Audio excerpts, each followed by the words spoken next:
Hi everyone, it's Cassie, the young teen librarian at East Hampton Library. While the library is closed during this coronavirus quarantine, we will be starting a new virtual program where every night we will upload a video of me reading a couple of chapters of a book. The reason for this is we thought listening to someone reading a book can be a very soothing and relaxing experience. And because we're all dealing with a lot of stress and anxiety at this time, we figured it would be very nice to be able to upload a video to hopefully provide you with an opportunity to relax and de-stress from whatever it is you were going through. The book that we're going to be starting with is a favorite from when I was a kid. It's called Cheaper by the Dozen, and it's by Frank B. Gilbreth Jr. and Ernestine Gilbreth Carey. So starting with chapter 1, we'll be starting there. The title of chapter 1 is Whistles and Shaving Bristles. So, Dad was a tall man with a large head, jowls, and a Herbert Hoover collar. He was no longer slim. He had passed the 200-pound mark during his early 30s and left it so far behind that there were times when he had to resort to railway baggage scales to ascertain his displacement. But he carried himself with the self-assurance of a successful gentleman who was proud of his wife, proud of his family, and proud of his business accomplishments. Dad had enough gall to be divided into 3 parts, and the ability and poise to backstop the front he placed before the world. He'd walk into a factory like the Zeiss Works in Germany or the Pierce Arrow plant in this country and announce that he could speed up production by 1/4. He'd do it, too. One reason he had so many children, there were 12 of us, was that he was convinced anything he and Mother teamed up on was sure to be a success. Dad always practiced what he preached, and it was just about impossible to tell whether his scientific management company ended and his family life began. His office was always full of children, and he often took 2 or 3 of us, and sometimes all 12, on business trips. Frequently, we'd tag along at his sides, pencils and notebooks in our hands, when Dad toured a factory which had hired him as an efficiency expert. On the other hand, our house at Montclair, New Jersey, was a sort of school for scientific management and the elimination of wasted motions, or motion study, as Dad and Mother named it. Dad took moving pictures of us children washing dishes so that he could figure out how we could reduce our motions and thus hurry through the task. Irregular jobs, such as painting the back porch or removing a stump from the front lawn, were awarded on a low bid basis. Each child who wanted extra pocket money submitted a sealed bid saying what he would do the job for. The lowest bidder got the contract. Dad installed process and work charts in the bathrooms. Every child old enough to write, and Dad expected his offspring to start writing at a tender age, was required to initial the charts in the morning after he had brushed his teeth, taken a bath, combed his hair, and made his bed. At night, each child had to weigh himself, plot the figure on a graph, and initial the process charts again after he had done his homework, washed his hands and face, and brushed his teeth. Mother wanted to have a place in the charts for saying prayers, but Dad said as far as he was concerned, prayers were voluntary. It was regimentation, all right, but bear in mind the trouble most parents have in getting just one child off to school and multiply it by 12. Some regimentation was necessary to prevent bedlam. Of course, there were times when a child would initial the charts without having actually fulfilled the requirements. However, Dad had a gimlet eye and a terrible swift sword. The combined effect was that truth usually went marching on. Yes, at home or on the job, Dad was always the efficiency expert. He buttoned his vest from the bottom up instead of from the top down, because the bottom to top process took him only 3 seconds, while the top to bottom took 7. He even used 2 shaving brushes to lather his face, because he found that by so doing he could cut 17 seconds off his shaving time. For a while he tried shaving with 2 razors, but he finally gave that up. "I can save 44 seconds, he grumbled, "but I wasted 2 minutes this morning putting this bandage on my throat." It wasn't the slashed throat that really bothered him. It was the 2 minutes. Some people used to say that Dad had so many children he couldn't keep track of them.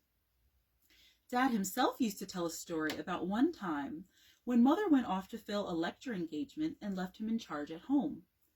When Mother returned, she asked him if everything had run smoothly. "Didn't have any trouble except with that one over there," he replied, but a spanking brought him into line. Mother could handle any crisis without losing her composure.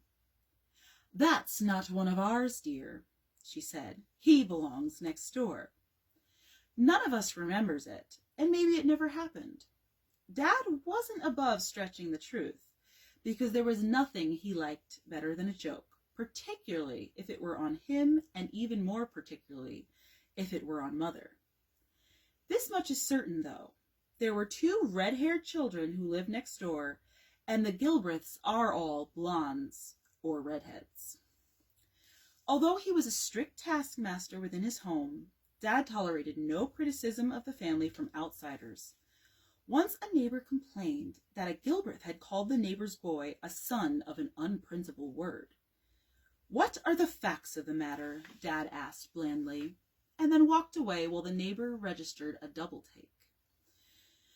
But Dad hated unprintable words, and the fact that he had stood up for his son didn't prevent him from holding a full dress court of inquiry once he got home and administering the called-for punishment. Dad was happiest in a crowd, especially a crowd of kids.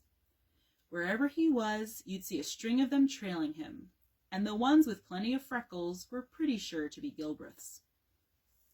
He had a way with children and knew how to keep them on their toes. He had a respect for them, too, and didn't mind showing it. He believed that most adults stop thinking the day they left school, and some even before that. A child, on the other hand, stays impressionable and eager to learn. Catch one young enough, Dad insisted, and there's no limit to what you can teach. Really, it was love of children more than anything else that made him want a pack of his own. Even with a dozen, he wasn't fully satisfied. Sometimes he'd look us over and say to Mother, "Never you mind, Lily. You did the best you could." We children used to suspect, though, that one reason he had wanted a large family was to assure himself of an appreciative audience, even within the confines of the home. With us around, he could always be sure of a full house packed to the galleries. Whenever Dad returned from a trip, even if he had been gone only a day, he whistled the family assembly call as he turned in at the sidewalk of our large brown home in Montclair. The call was a tune he had composed. He whistled it loud and shrill by doubling his tongue behind his front teeth. It took considerable effort, and Dad, who never exercised if he could help it, usually ended up puffing with exhaustion. The call was important.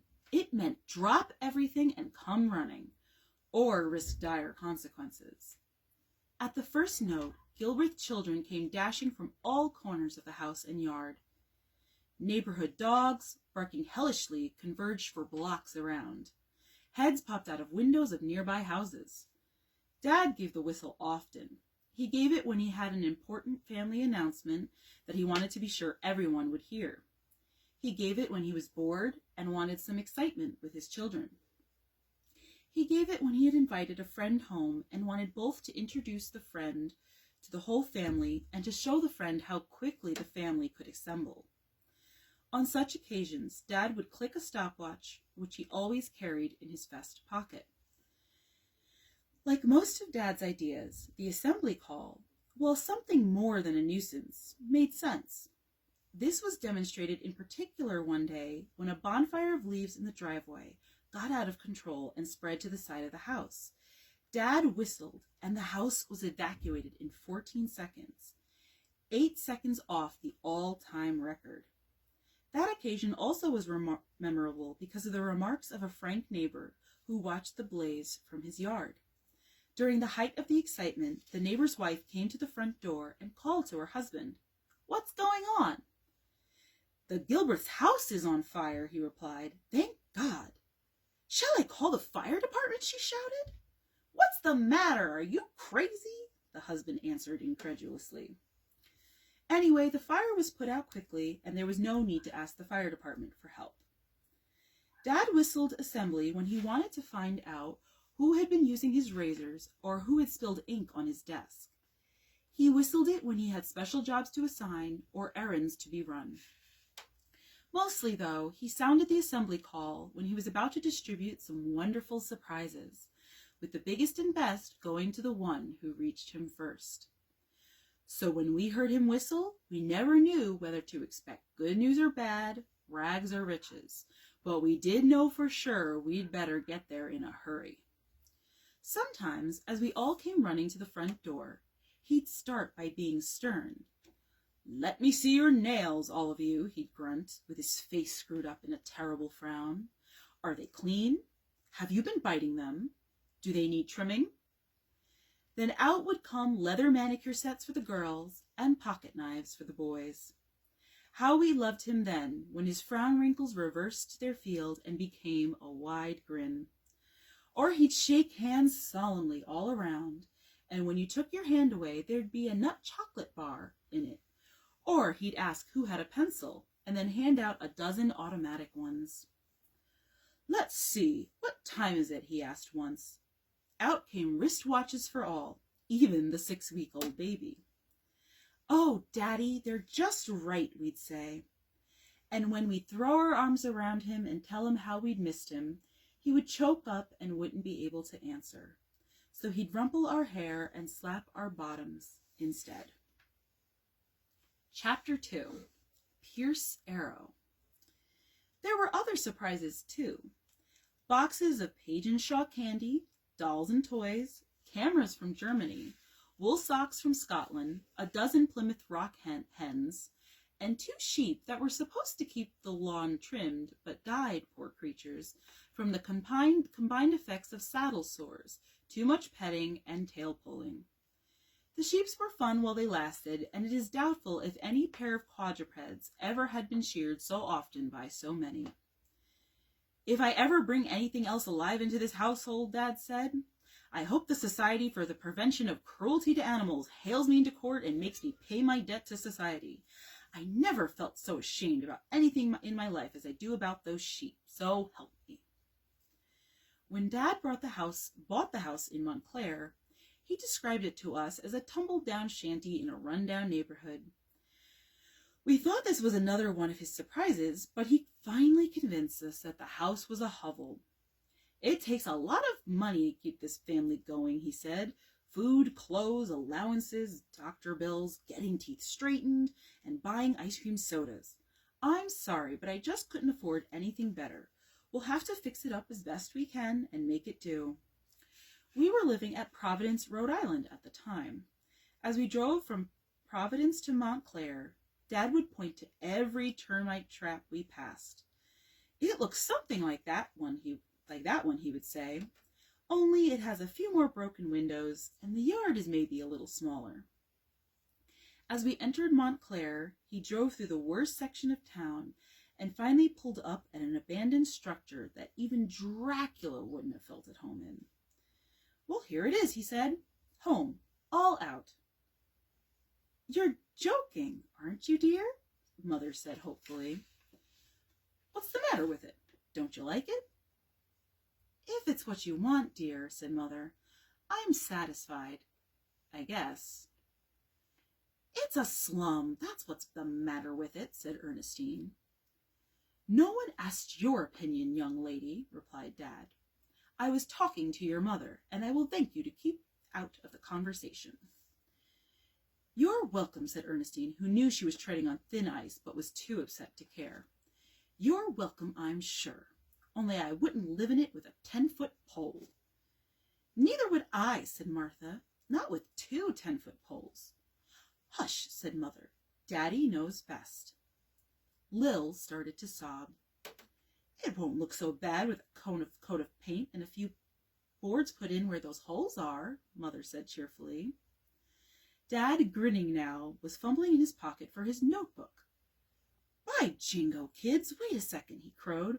Wrong address. Well, what do you know? Pile back in. I thought this place looked a little more run down than when I last saw it. And then he drove us to 68 Eagle Rock Way, which was an old but beautiful Taj Mahal of a house with 14 rooms, a 2-story barn out back, a greenhouse, chicken yard, grape arbors, rose bushes, and a couple of dozen fruit trees. At first we thought that Dad was teasing us again, and that this was the other end of a scale, a house much better than the one he had bought. This is really it, he said. The reason I took you to that other place first, and the reason I didn't try to describe this place to you is, well, I didn't want you to be disappointed. Forgive me? We said we did. Dad had bought the automobile a year before we moved. It was our first car, and cars still were a novelty. Of course, that had been a surprise, too. He had taken us all for a walk and had ended up at a garage where the car had been parked. Although Dad made his living by redesigning complicated machinery so as to reduce the number of human motions required to operate it, he never really understood the mechanical intricacies of our automobile. It was a gray Pierce Arrow, equipped with 2 bulb horns and an electric klaxon, which Dad would try to blow all at the same time when he wanted to pass anyone. The engine hood was long and square, and you had to raise it to prime the petcocks on cold mornings. Dad had seen the car in the factory and fallen in love with it. The affection was entirely one-sided and unrequited. He named it Foolish Carriage because, he said, it was foolish for any man with as many children as he to think he could afford a horseless carriage. The contraption kicked him when he cranked, spit oil in his face when he looked into its bowels, squealed when he mashed the brakes, and rumbled ominously when he shifted gears. Sometimes Dad would spit, squeal, and rumble back, but he never won a single decision. Frankly, Dad didn't drive our car well at all, but he did drive it fast. He terrified all of us, but particularly Mother. She sat next to him on the front seat, with 2 of the babies on her lap, and alternated between clutching Dad's arms and closing her eyes in supplication. Whenever we rounded a corner, she would try to make a shield out of her body to protect the babies from what she felt sure would be mutilation or death. "Not so fast, Frank, not so fast," she would whisper through clenched teeth. But Dad never seemed to hear. Foolish Carriage was a right-hand drive, so whoever sat to the left of Mother and the babies on the front seat had to be on the lookout to tell Dad when he could pass the car ahead. "You can make it," the lookout would shout. "Put out your hand," Dad would holler. 11 hands, everybody contributing 1 except Mother and the babies, would emerge from both sides of the car, from the front seat, rear seat, and folding swivel chairs amidships. We had seen Dad nick fenders, slaughter chickens, square away with traffic policemen, and knock down full-grown trees, and we weren't taking any chances. The lookout on the front seat was Dad's own idea. The other safety measures, which we soon inaugurated as a matter of self-preservation, were our own.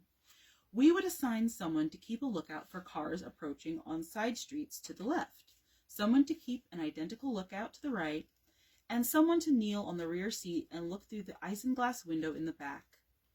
"Car coming from the left, Dad," one lookout would sing out. "2 coming from the right." "Motorcycle approaching from astern." I see them, Dad would say irritably, although usually he didn't. "Don't you have any confidence at all in your father?" He was especially fond of the electric horn, an ear-splitting gadget which bellowed Caduga in an awe-inspiring metallic baritone. How Dad could manage to blow this and the 2 bulb horns, step on the gas, steer the car, shout "Roadhog, Roadhog," and smoke a cigar all at the same time is in itself a tribute to his abilities as a motion study expert. A few days after he bought the car, he brought each of us children up to it, one at a time, raised the hood and told us to look inside and see if we could find the birdie in the engine. While our backs were turned, he tiptoed back to the driver's seat, a jolly Santa Claus in mufti, and pressed down on the horn. Kaduka, kaduka! The horn blaring right in your ear was frightening, and you'd jump away in hurt amazement. Dad would laugh until the tears came to his eyes. Did you see the birdie? Ho, ho, ho, he'd scream. I'll bet you jumped 6 9/10 inches. Ho, ho, ho. One day, while we were returning from a particularly trying picnic, the engine balked, coughed, spat, and stopped. Dad was sweaty and sleepy. We children had gotten on his nerves. He ordered us out of the car, which was overheated and steaming. He wrestled with the back seat to get the tools. It was stuck and he kicked it. He took off his coat, rolled up his sleeves, and raised the left-hand side of the hood. Dad seldom swore. An occasional damn, perhaps, but he believed in setting a good example. Usually he stuck to such phrases as, by jingo, and holy Moses. He said them both now, only there was something frightening in the way he rolled them out. His head and shoulders disappeared into the inside of the hood. You could see his shirt, wet through, sticking to his back. Nobody noticed Bill. He had crawled into the front seat, and then, kadooga, kadooga! Dad jumped so high, he actually toppled into the engine, leaving his feet dangling in midair. His head butted the top of the hood, and his right wrist came up against the red-hot exhaust pipe. You could hear the flesh sizzle. Finally, he managed to extricate himself. He rubbed his head and left grease across his forehead. He blew on the burned wrist. He was livid. Jesus Christ, he screamed, as if he had been saving this oath since his wedding day for just such an occasion. Holy Jesus Christ, who did that? Mercy, Maud, said Mother, which was the closest she ever came to swearing, too. Bill, who was 6, and always in trouble anyway, was the only one with nerve enough to laugh. But it was a nervous laugh at that. Did you see the birdie, Daddy? He asked. Dad grabbed him, and Bill stopped laughing. That was a good joke on you, Daddy, Bill said hopefully, but there wasn't much confidence in his voice. There is a time, Dad said through his teeth, and there is a place for birdies, and there is a time and place for spankings.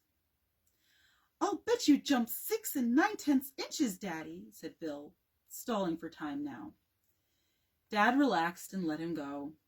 Yes, Billy, by jingo, he said, that was a good joke on me, and I suspect I did jump 6 9/10 inches. Dad loved a joke on himself all right, but he loved it best a few months after the joke was over and not when it was happening. The story about Bill and the birdie became one of his favorites. No one ever laughed harder at the end of the story than Dad, unless it was Bill. By jingo. So that is the end of chapter 2, and tomorrow night we will start with chapter 3. So I hope you have a good night tonight, and I hope this was able to help you to de-stress a little bit. So have a good night. Bye, everyone.